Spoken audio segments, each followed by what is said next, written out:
নমস্কার। আপনারা প্রত্যেকেই জানেন শ্রমশ্রী নামে একটি নতুন প্রকল্প লঞ্চ হয়েছে, যেখানে বলা হয়েছে যে সমস্ত পরিযায়ী শ্রমিকরা কোনো না কোনোভাবে কাজ ছেড়ে দিয়ে নিজেদের রাজ্যে মানে পশ্চিমবঙ্গে ফিরে এসছে, তাদের মাসে ৫,০০০ টাকা এবং ১ বছরে টোটাল ৬০,০০০ টাকা দেওয়া হবে। অনেকেই এই ফর্মটি ফিল আপ করতে চাইছেন, কিন্তু এই ফর্মটি কারা ফিল আপ করবেন বা কারা করবেন না এটা আগে আপনাদের জেনে নেওয়া দরকার। এখানে বলে দিই, বহু মানুষ কিন্তু পরিযায়ী শ্রমিক হিসেবে পশ্চিমবঙ্গের পাশাপাশি বিভিন্ন প্রতিবেশী রাজ্যে বা ভারতের বাইরেও অনেকে কাজ করেন। এবার এই মুহূর্তে যারা কাজ করছেন, যাদের কোনো রকম অসুবিধা নেই এবং যারা কাজ কন্টিনিউ করবেন বলে ঠিক করছেন বাইরের রাজ্যে বা বাইরের দেশে, তাদের জন্য কিন্তু এই শ্রমশ্রী প্রকল্প নয়। এই শ্রমশ্রী প্রকল্প তাহলে কাদের জন্য? যারা এতদিন পর্যন্ত বাইরে কাজ করত কিন্তু কাজ ছেড়ে দিয়ে আবার নিজেদের রাজ্যে ফিরে এসছে, তাদেরই শুধুমাত্র এই শ্রমশ্রী প্রকল্পের ফর্মটা ফিল আপ করা দরকার। অনেকে মনে করছেন আমরা বাইরে কাজও করব, আমাদের পরিবারও ৫,০০০ টাকা করে পাবে, এটা কিন্তু নয়। আপনাকে প্রুফ করতে হবে আপনি বাইরে কাজ করতেন এবং কোনো না কোনো কারণের জন্য আপনি বাইরে কাজ ছেড়ে দিয়ে নিজের রাজ্যেই বসে আছেন এবং কর্মহীন হয়ে বসে আছেন, সেটা কিন্তু আপনাকে প্রুফ করতে হবে। তবে হ্যাঁ, এক্ষেত্রে শ্রমশ্রী এবং কর্মসাথী বা পরিযায়ী শ্রমিক এই দুটোকে অনেকে গুলিয়ে ফেলতে পারেন।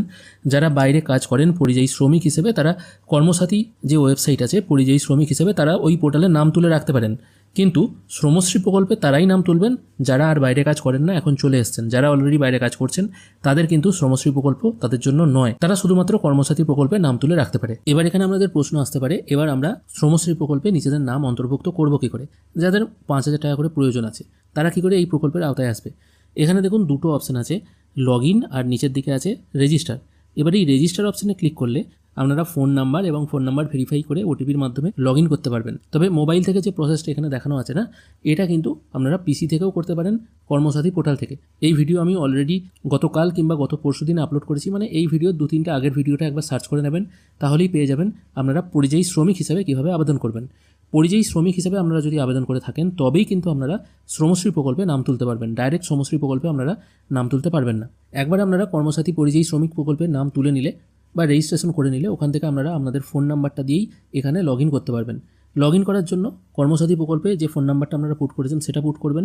সেটা পুট করার পর জেনারেট ওটিপি অপশানে ক্লিক করবেন। জেনারেট ওটিপি করলে অনেক সময় সঙ্গে সঙ্গে ওটিপি নাও আসতে পারে, সেক্ষেত্রে একটু ওয়েট করবেন। বারবার জেনারেট ওটিপি করবেন না, সেক্ষেত্রে কিন্তু ওটিপি অনেকগুলো একবারে চলে আসবে। আপনারা সঠিক ওটিপি কোনটা সেটা কিন্তু দিতে পারবেন না, প্রতিবার কিন্তু ওটিপি চেঞ্জ হয়ে যায়। 4 সংখ্যার ওটিপি হবে, সেটা এখানে পুট করে ভ্যালিডেট ওটিপি অপশানে ক্লিক করবেন। ভ্যালিডেট করার সঙ্গে সঙ্গে এখানে কিন্তু বিভিন্ন রকম অপশান চলে আসবে।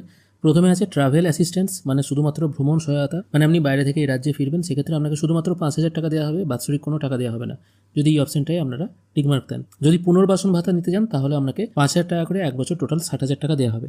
এছাড়া আপনি দক্ষতা উন্নয়ন প্রশিক্ষণ নিতে পারেন, কর্মশ্রী প্রকল্পের অধীনে বিভিন্ন রকম কাজ করতে পারেন, বিভিন্ন রকম আপনারা লোনও পেয়ে যাবেন।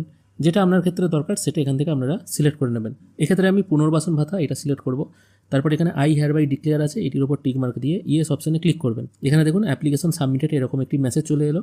এরপর স্ট্যাটাস দেখার জন্য নিচের দিকে আবেদনের স্থিতি যাচাই করুন এরকম একটি অপশান আছে, চেক অপশানে ক্লিক করবেন। এখানে দেখতে পাবেন আপনি যে ক্লেম করেছেন তার একটি নাম্বার চলে এসেছে, সেই সঙ্গে ফোনে একটি SMS চলে আসবে। ক্লেম ডেট এখানে শো হচ্ছে, পেন্ডিং অবস্থায় আছে, কোথায় আপনি অ্যাপ্লাই করেছেন সব কিছু কিন্তু শো হচ্ছে। আপনারা SMS যদি খেয়াল করেন এখানেও কিন্তু আপনারা দেখতে পাবেন, এখানে আপনি যে ক্লেম করলেন শ্রমশ্রী প্রকল্পের অধীনে টাকা পাওয়ার জন্য তার একটি অ্যাপ্লিকেশন নাম্বার জেনারেট হচ্ছে, সেটাও কিন্তু এখানে শো হচ্ছে। এইভাবেই আপনারা শ্রমশ্রী প্রকল্পে নাম তুলতে পারবেন বা অ্যাপ্লাই করতে পারবেন। ভিডিও যদি ভালো লেগে থাকে অবশ্যই একটি লাইক করবেন। ভিডিও দেখার জন্য অসংখ্য ধন্যবাদ, ভালো থাকবেন।